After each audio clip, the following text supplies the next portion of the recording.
me, everyone. Again, my name is Christina, and I'm here with Acevedo Consulting, and I came down from Palm Beach to be here, so thank you again for having me.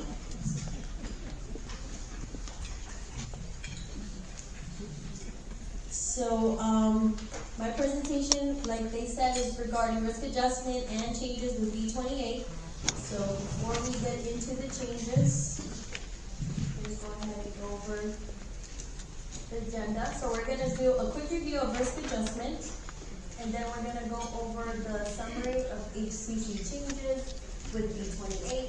HCCs moved, deleted, added, which I'm going to go over the most common ones for primary care, and then also coding examples for primary care, billing for HCC capture versus traditional fee-for-service billing, and then questions and answers.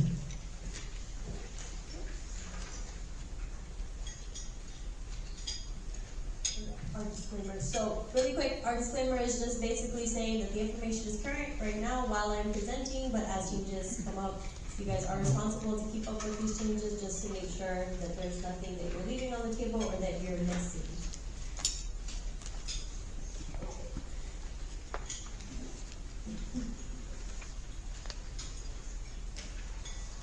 So HCC diagnosis capture a portion of the beneficiary's risk score for risk adjustment factor, which help project future healthcare or treatment-related costs, and thus assisting in providing accurate funding for those projections. So other factors that are included are demographics, eligibility, and then also dialysis status. As Derek said, HCC diagnoses do have to be reported at least once every year, because every January 1st, the slate is wiped clean. So just think of annual wellness visit. So that's a perfect opportunity to capture everything. However, to support accuracy of the HCCs that are being reported, it is recommended to document and address your conditions at least twice every year, so it's every 6 months. And then for patients that do have multiple chronic conditions, it is recommended to increase the frequency, and so to help meet your patient's needs and then increase or maintain your patient engagement and trust, which does open the door for patients confiding a little more in you and then just coming forward without you having to ask about everything that's going on with their life, even sometimes personal things which you indirectly become supportive of, and so going towards the whole person care, which is essentially what value-based models are looking for.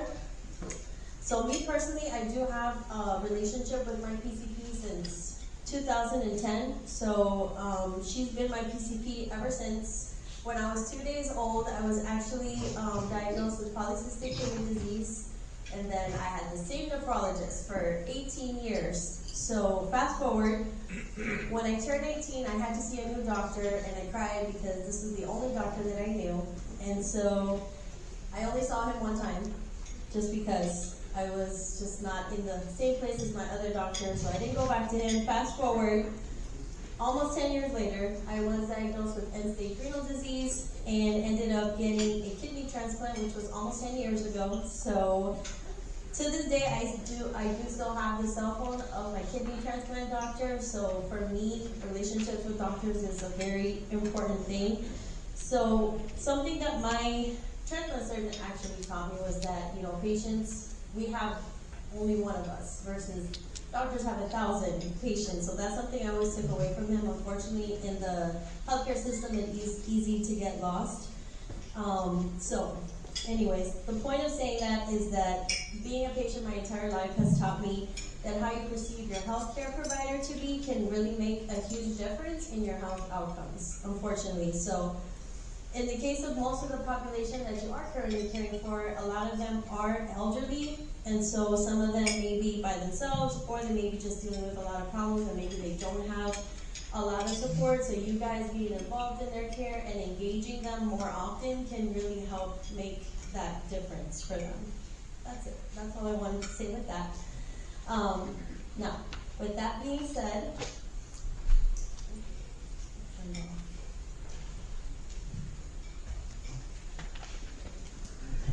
I don't know what I did. Oh, there it is. Okay, sorry. Okay, sorry about that, guys. So, post-acute care. care. So let's talk about post-acute care and the importance of it in primary care and capturing all health status and also risk data that is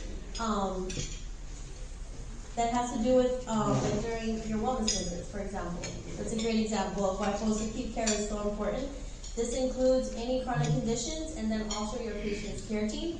So remember that a list of all providers and suppliers, it is a component of your annual wellness, so it's good to keep up with where they're going, who they're seeing, and then what kind of treatment they're receiving. This includes your transitional care management visits, which can be after up to 7 or 14 days after your discharge, and then ER follow-up up to 7 days after your ER visit. These are crucial for data mining, which is just a detailed review of all records. For example, a patient presents to the ER for upper respiratory infection, a chest x-ray is ordered, and within the notes under findings, a calcified granuloma is mentioned, but in the final impression, it reads no vascular congestion.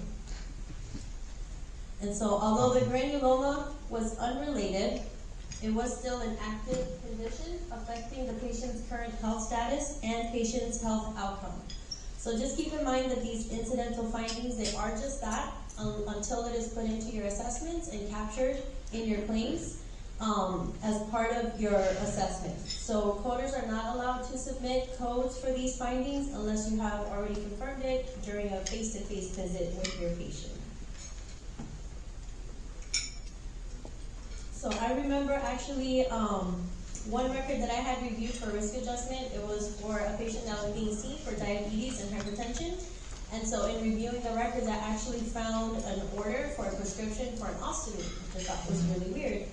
And so long story short, the patient had the colostomy for 30 years. So this was this year that I saw the record. So for 30 years, the patient had a colonoscopy, but it wasn't actually captured in the record. So when I asked the PCP about it, he said he was just simply providing a prescription. Oh yeah, that's the patient that goes to the pharmacy in their neighborhood.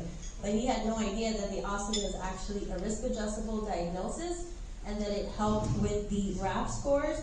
And when I looked at the exam for that visit, exam was normal, abdomen had normal bowel sounds, and there was no mention of the colostomy bag or in what condition the colostomy bag was in.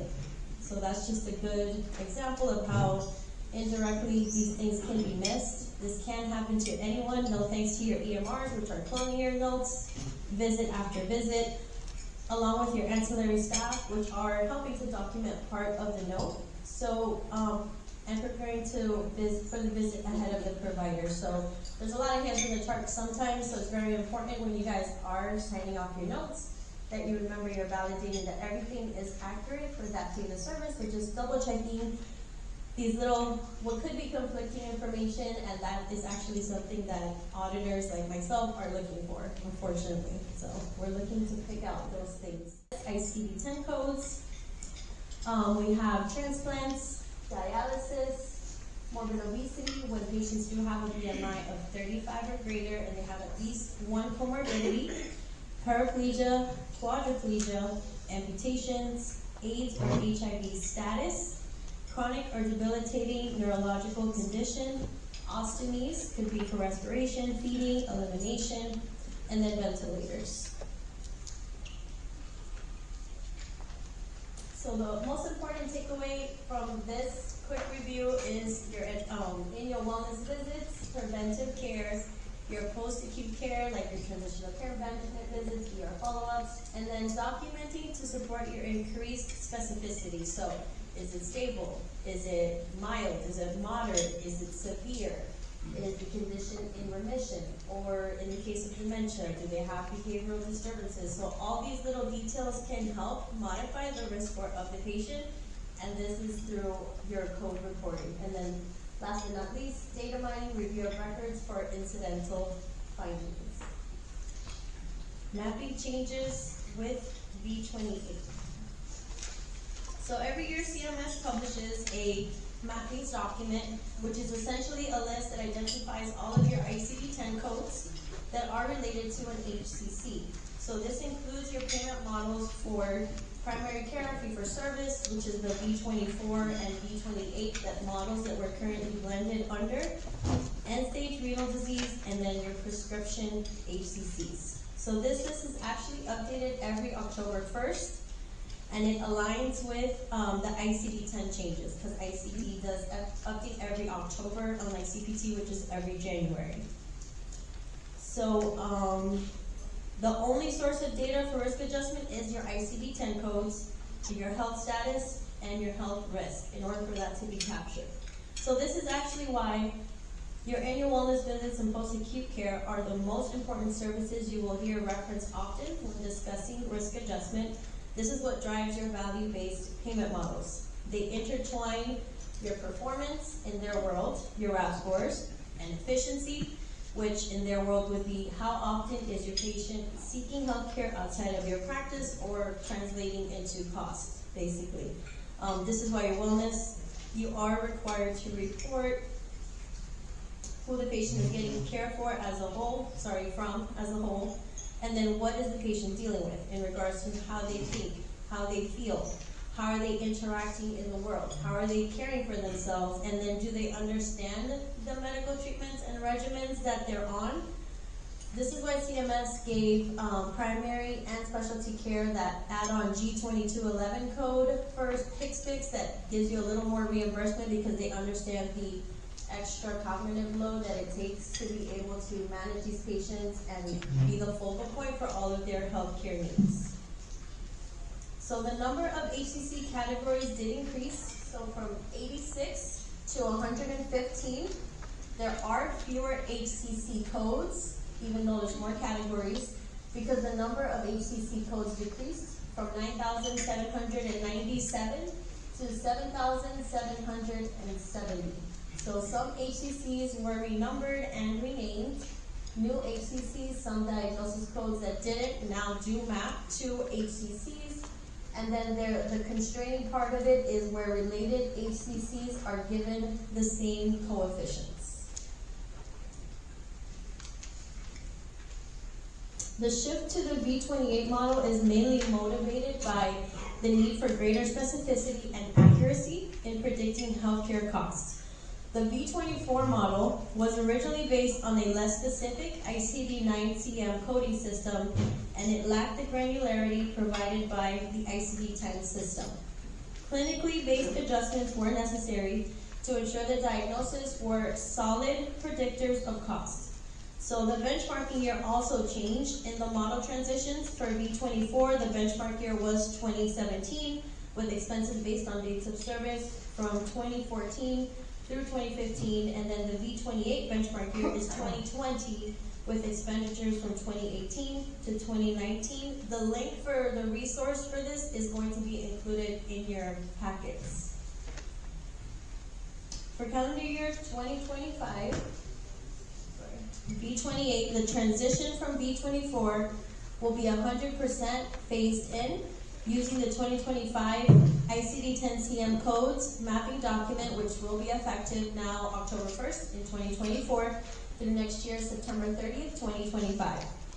Currently, for calendar year 2024, risk scores are a blend of 33% from V24 and 67% from V28, using the 2024 ICD-10-CM codes mapping document effective October 1st, 2023 through September 30th, 2024. Mapping changes with V28. I want to get into coefficients just a little bit more. So a considerable change comes in the form of constraining the coefficient values for HCC. Under constraining, related HCCs are given the same coefficients. For example, in V28, the coefficient is the same, which is 0.166 for both uncomplicated diabetes and diabetes with an acute complication, whose coefficient under V24 would have been 0.312, which is significantly higher. So these changes mean that a patient's RAF score and consequently the payment received for treating the patient may decline even if the patient has not had a change in health status. So this is actually an example showing the same patient, how their values would weigh in your V24 versus your V28. So you can see that the relative factors and reimbursement has gone down quite a bit.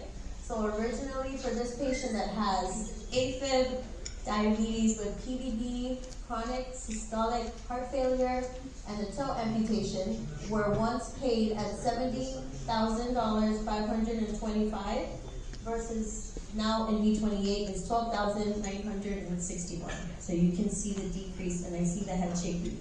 So that's the main thing to understand with this change in the model, that financially it is going to impact you. So it's extra important to capture all the extra details and all the extra codes, because we need to try to help supplement for this change. So keep in mind, 2020 was COVID, right? So the way the focus was in healthcare was very different, and so the costs also changed dramatically. So a lot of non-HCCs were being paid. A lot of patients that didn't have HCCs were incurring a lot of high costs, and so they had to do something with the model to try to balance out for that. So let's dive deeper into new HCC changes. So as I said, overall, the model will reduce funding for certain HCC codes included in the change of the current HCCs assigned. So you have diabetes with complications. They were under HCC 18. It was moved now to HCC 37. So having a lower value in regards to HCC. Seizures moved from 79 to 201. So the category went down. Heart failure, same thing, they moved from HCC 85 to HCC 225. Atrial fibrillation also went from an HCC 96 down to HCC 238. And then you have cerebral infarction, which moved from HCC 100 to HCC 249. And then COPD and related moved from HCC 111 to HCC 280. Wet ARMD, age-related macular degeneration, went from HCC 124 to HCC 300, and ulcers went from HCC 158 to HCC 381. So now we're going to talk about HCCs that were removed. Based on the mappings document for 2025, effective now for October 1st, 2024, here are some diagnoses that no longer map to an HCC. So malnutrition, all variations, so mild, moderate, I can hear the room going crazy on that one, and cachexia. So keep in mind, with the malnutrition, it's normally being caused by something else. So I think the model is shifting because they want you to focus on the something else. So the main source of what's causing the malnutrition, they want to shy away from providers coding what happened after rather than coding the source of the problem. And so I think that's like a main idea behind this change in the model, just to give you some perspective as far as almost 10 years I've been working in risk adjustment and what I've seen in primary care in general. And then we also have hyperparathyroidism, including the one that is secondary to renal disease, that's also being removed as an HCC. Inflammatory spondylosis, usually seen on imaging reports as facet arthropathy for any region of the spine. Drug-induced anemia, neutropenia, and immunodeficiency. Primary and secondary hypercoagulable state, and thrombocytopenia. Some more common ones that you'll see, I see everyone shaking their heads, I know, I had the same reaction. Atrophy and degeneration. Sure, yeah. No problem. Missing a page? Oh, okay. All right. Well, we owe you guys a page then.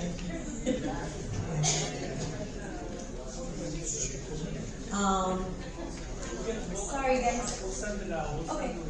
Okay, they'll send it out to you guys after. Sorry about that. Okay. Technical difficulties. There's always one. Okay.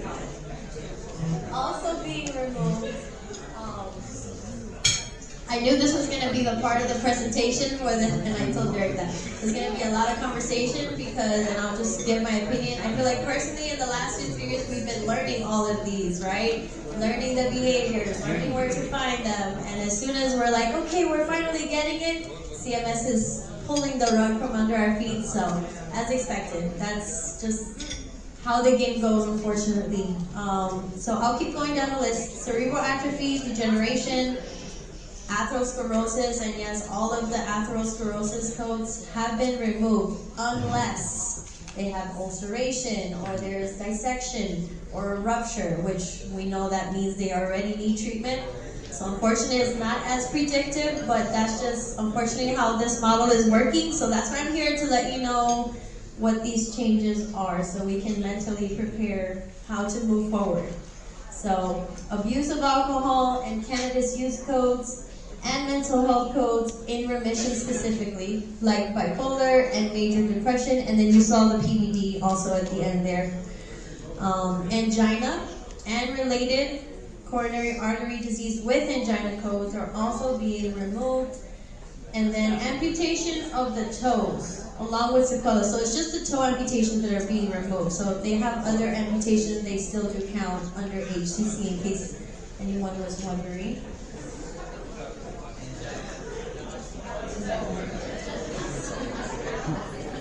I know that was confusing. The angina, that's what he's asking me. So yes, all of the different angina, other specified with spasm, all of those are being removed. So let's talk about, now that we've gone through the bad news, let's talk about what has been added now under HCC that were not previously HCC. So they've added benign carcinoid tumors of multiple sites, including the colon, kidney, lung, and benign neuroendocrine tumors, familial hypophosphatemia, anorexia, and bulimia nervosa, and post-polio syndrome, alcoholic hepatitis, and toxic liver disease. There's one more page of good news. Heart-lung transplant status codes, malignant pleural effusion, severe persistent asthma. So just a real quick tip on that one, because I've heard a webinar before and I'll give you guys the same insight. So with all of your COPD patients, at one point they were pushing the gold standard, which was your spirometries, PFTs, or consulting with a pulmonologist. So I would highly recommend going back to that and focusing on the gold standard, because in re-evaluating your COPDs, you may come across a patient that is on a daily inhaled corticosteroid, and so part of that is the definition of the severe and persistent part of asthma. So just keep that in mind when you're evaluating your patients, to look for that. Then you have different variations and severities of retinal vein occlusion and other specified and non-proliferative diabetic retinopathy disorders. So before it was only the proliferative that were HCC, now they've included all. So non-proliferative as well. Different variations of pemphigus and sarcoidosis of the skin. And then presence of artificial right leg, bilateral, partial, or complete. Okay, so now I'm going to jump into a coding example. So here we have a TCM visit where follow-up from the hospital was performed in relation to acute gastritis with bleeding, gastrointestinal hemorrhage. So you can see here in the medical history, I've highlighted atrial fibrillation, diabetes, I've highlighted heart pacemaker, atherosclerosis of the aorta, and then a stroke after angioplasty. And then you can see the list of diagnoses that was included in the assessment. Usually whatever's in the assessment, that's what ends up getting on the claim form.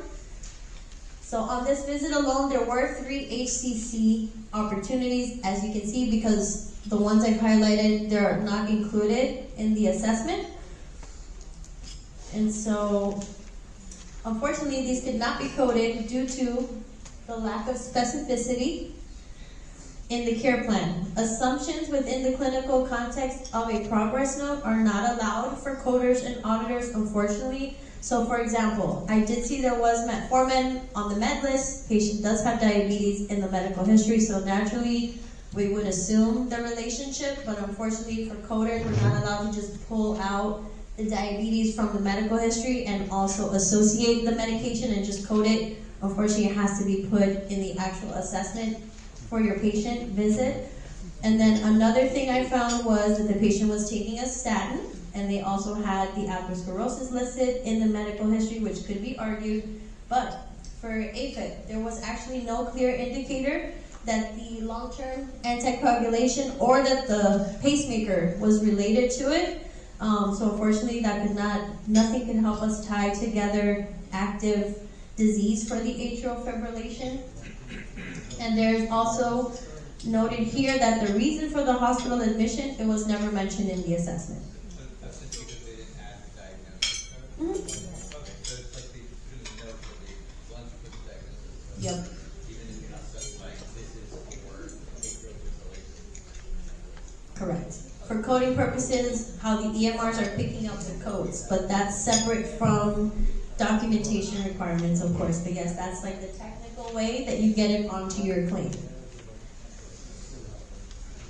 Okay, so as you can see in the previous example, there was continued current care a lot and continued current treatment plan. So although that was supporting that the diagnosis was addressed for E&M purposes, it does not substantiate that there was active disease or active treatment. So for risk adjustment purposes, all diagnoses must be in the assessment, they must have a status, and they must have a plan. So that DSP acronym is used quite a bit in the coding world for that reason. So if you ever hear it, you know what they're talking about. So I did a risk calculation example for that coding example we looked at for the transitional care management.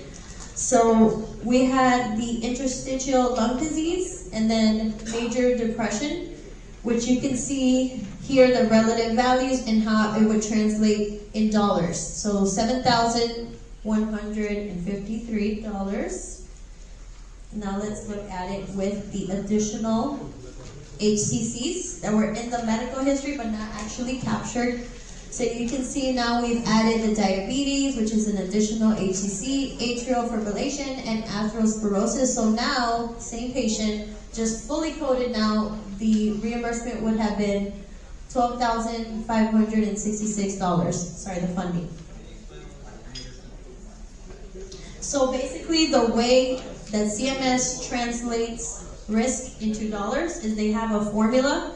Part of the formula are these relative factors, and that's the other stuff I was saying. The demographics has a factor. Then you have if they are dually eligible for Medicare, the area that they're living in. So there's a lot of different factors that go into the calculation, and then that's how they are able to calculate a dollar amount of what would be appropriate funding based on where the patient is, how old they are, what their eligibility, and then what HCCs. Mm-hmm. Mm-hmm. Yep.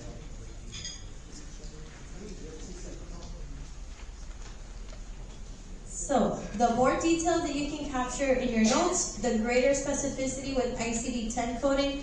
Also, the additional details, even if you miss some codes, if you do have coders in-house that review charts, they can pull essentially opportunities out of your notes by having the information there.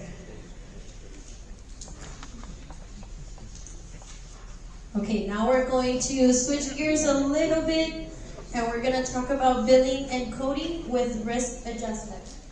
So let's discuss what happens after you have mined all your charts, you've documented everything that has happened and could be considered related to your whole person care, both for your current day events and then all care related information for your health status and the translated risk score based off of that.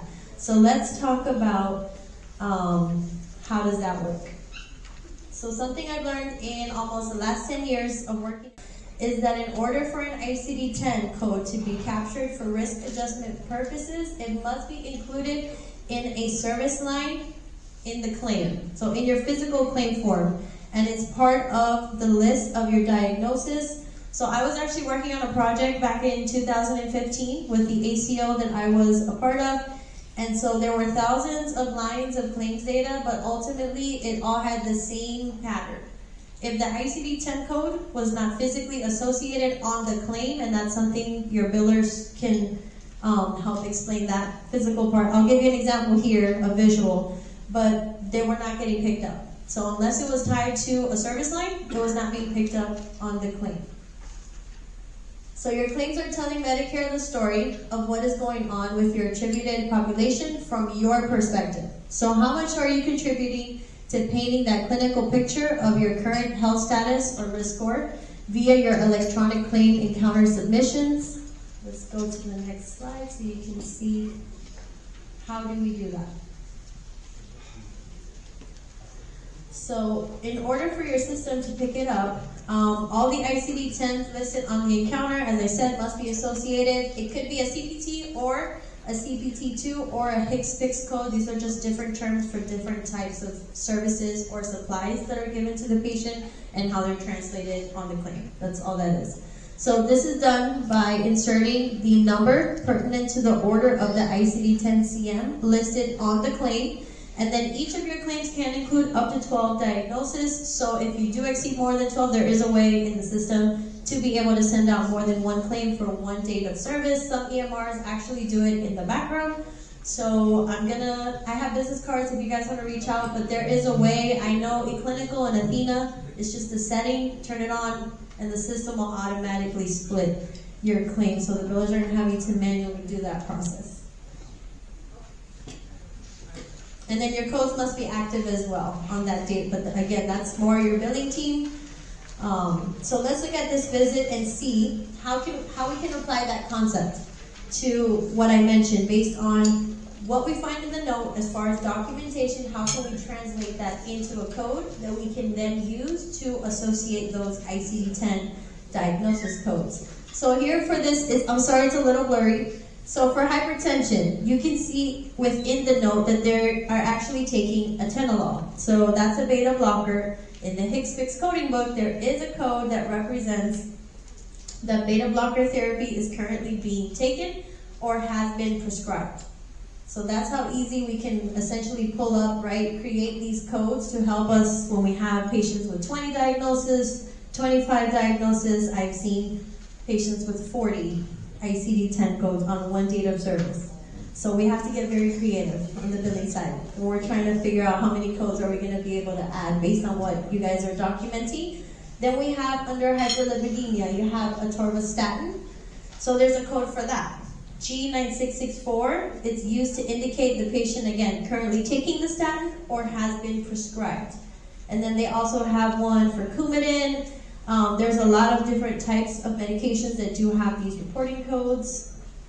So let's jump on to the next part of the example. So again, this is just going towards how do you pick up the codes. So for this notation, it does talk about the A1C.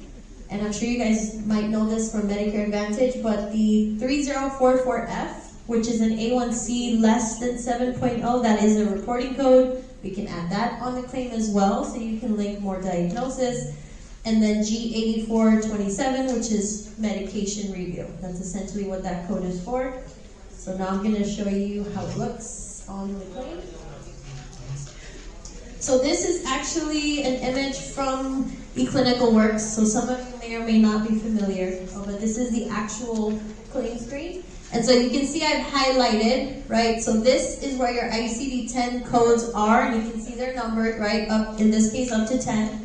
Then you have your procedure codes, which is your 99214. That's your CPT. 3044F, that's a CPT2, a reporting code. And then G8427, that's our HCPCS for medication review.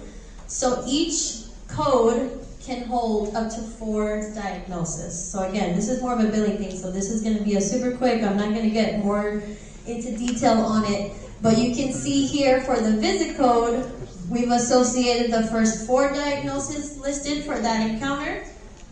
For the second service line, 3044F, we've added an additional 4 diagnoses, so now we have up to 8 that are now associated on the claim for that date of service. And the last line, G8427, we've associated diagnosis code number 9 and 10. So this is like the technical, how do you get the codes on the claim to send them out to the insurance. So, just to clarify, so for capturing HCC, the diagnosis code doesn't necessarily need to make sense or match with the reporting code that you're using. So in this case, you see I just did literally 1, 2, 3, 4, 5, 6, 7, 8, 9, 10. What matters with the service line code is that it's in the note, which you saw. They did a med rec. They also had an A1C documented for the current year. So as long as you're meeting the parameters of what the description of the code is, you can use it to link diagnosis. It's not that you have 8 diabetes codes and you can't link them because you only had an A1C and you only have now 4 that make sense. It doesn't work that way. So just so you know, as a heads up. All right. And that's it for me.